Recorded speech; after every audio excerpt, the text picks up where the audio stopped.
பொங்கலை சந்தோஷமாக கொண்டாடுறத தாண்டி ஒரு சின்ன பயத்தோடு கொண்டாடுற மாதிரி ஒரு நிலைமை ஆயிடுச்சு. என்னென்னா, உப்பு பார்க்காம சமைக்கணும், சமையல் நல்லா வரணும், பால் நல்லா பொங்கணும், சட்டியில் அடி பிடிக்காமல் பொங்கலை கிளறி எடுக்கணும், இல்லை தெய்வ குத்தம் ஆகிடுங்கிற பயத்தோடையே சமைக்கிற மாதிரி ஆயிடுச்சு.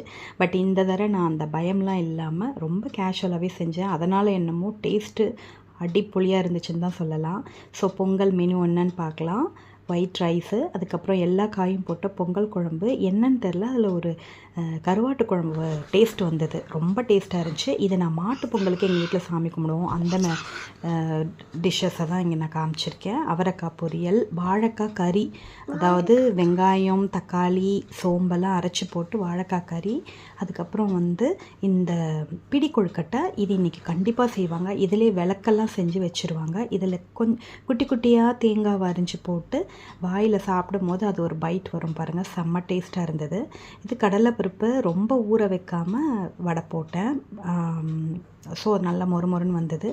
அண்டு இன்றைக்கியோட ஹைலைட்டு இந்த பால் சக்கரை பொங்கல் தான். சொல்லவே முடியாது, அவ்வளோ டேஸ்ட்டு. ஸோ பிளேட்டை பாருங்கள், செம்மையாக இருந்தது.